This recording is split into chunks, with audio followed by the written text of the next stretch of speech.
Hey there. If you're a business owner, and let's be honest, you feel more like a firefighter than a CEO these days, constantly putting out fires, always hunting for information, then this is for you. Today, we're going to walk through a real operational audit for a custom cabinet company that was just drowning in chaos. And we're going to build a super clear, simple roadmap to turn that exact kind of hot mess into a high-tech, high-performing system. So here's how we're going to tackle this. First, we'll give a name to that hot mess feeling we all know. Then we're going to get specific and diagnose exactly where things are getting stuck. After that, the good part, a simple fix-first roadmap. We'll also talk about what to plan for next, and then wrap it all up with the final verdict on how to actually make it all happen. Sound good? Let's jump in. All right, let's start with a really big question, and I want you to be honest with yourself. Are you spending your time as the CEO, steering the ship, thinking about the big picture and growth, or are you stuck down in the engine room, basically acting as the middleman, just manually connecting pipes and patching leaks all day? This, right here, is the absolute core of the operational hot mess. Does this sound familiar? A potential client calls about that kitchen remodel they talked about a month ago, and suddenly you're digging through 3 different email chains, a notepad on your desk, maybe even a text message, just to piece together what's going on. That feeling, that constant reactive scavenger hunt, is the #1 symptom that your back-end operations are seriously holding you back. Let's break down the difference here because it's huge. The CEO, that's the visionary role. You're thinking about designing that next great cabinet line or finding new markets to expand into. The middleman, though, they're stuck doing the work that software should be doing, copying and pasting customer info, manually sending follow-up emails, just trying to get one program to talk to another. Way too many business owners are trapped in that middleman role, and they don't even realize it. So let's just put a label on it so we're all on the same page. A business operations hot mess is when your company runs on gut feelings instead of data, and your daily work is just a series of those manual scavenger hunts. And what's the result? It's simple, really. You lose leads, and your growth just hits a brick wall. Okay, so we've identified the problem. Now let's put on our mechanic hats and get into the diagnosis. It's not enough to just feel like things are chaotic. We need to pinpoint exactly where this system is breaking down. For a cabinet maker, think of this like finding the specific leaks in the pipes of your workshop. So friction point #1 is what we call lead leakage. In this company's case, every single new inquiry, every potential kitchen, bathroom, or bookshelf was just landing in one generic Outlook inbox. The bottom line is, when your potential customers are just a big jumble of emails, it is way too easy for a fantastic project to get buried and totally forgotten. You're literally letting money slip right through the cracks. And next up, a little thing called conversion hygiene failure. Now that's a bit of a fancy term, but it just means your follow-up process is, well, broken. You know the story. Someone gets a quote for a beautiful new kitchen, but they say they need to think about it. And then what happens? Nothing. You just forget. You hope they remember you and come back later. But let me tell you, hope is not a growth strategy. It's just a great way to send business straight to your competitors.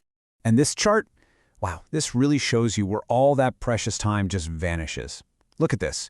A massive 40% of the owner's time as that middleman was wasted just on manual follow-ups. Another 35% was spent trying to get different software tools to play nice together. I mean, that's 3/4 of your day spent on tasks that, let's be real, can and absolutely should be automated. All right, enough of the doom and gloom. Let's talk solutions. This is the part I love, the fix-first roadmap.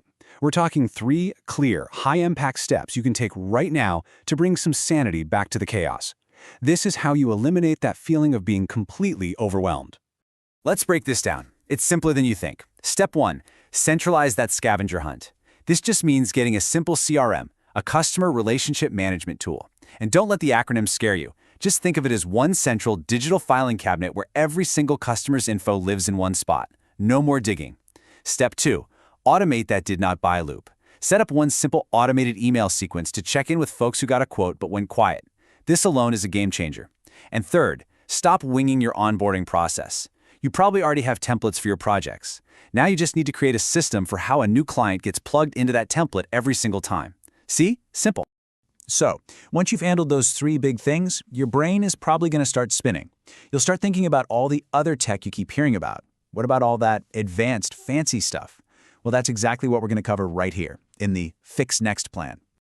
And this is the question that just paralyzes so many business owners, right? You've just started to get your leads organized and bam, you're hit with ads for some AI tool that promises to triple your sales or these super complex dashboards that look like they belong at NASA. It is so easy to feel like you're already falling behind.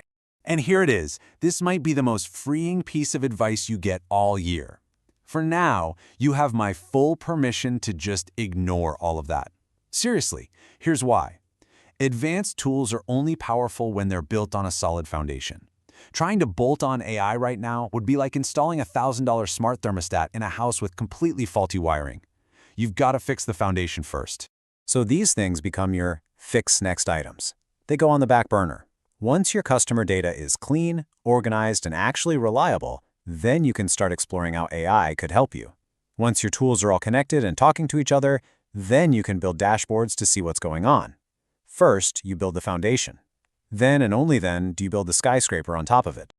Okay, we have a solid plan. Now let's get down to brass tacks. What's it going to take to make this a reality, both in terms of time and money? This is where the strategy gets real. For this kind of focused, fix-first cleanup, you're looking at a budget around $5,000. Now, this isn't for a top-to-bottom reinvention of your entire company. No, this is a very strategic investment to get those 3 core fixes done right: implementing a CRM, setting up key automations, and systemizing how you bring on a new client. In a timeline, it's ambitious, but it is absolutely achievable. You can get this core stuff done in 1 month. The secret is focus. For the next 30 days, you ignore everything else and you just execute on that 3-step fix-first roadmap. After that first month, you can lift your head up and start planning for those fix next items. I love this table because it shows the transformation so clearly. Look at this. Before, lead tracking was a scavenger hunt. After, it's a centralized CRM. Before, follow-up was all gut feeling and hope. After, it's a reliable automated sequence. And maybe the most important one, your big business decisions shift from being emotional and reactive to being actually informed by solid data. That's a huge change. So what's the big idea here? What's the final takeaway? It's all about shifting your mindset. You need to go from making things just look fine and organized to building systems that actually convert well and improve your bottom line. It's not about having a perfectly tidy inbox. It's about having a real business engine that turns a casual inquiry into a paying client, effectively and automatically. So the real question is, which part of your scavenger hunt are you going to automate first?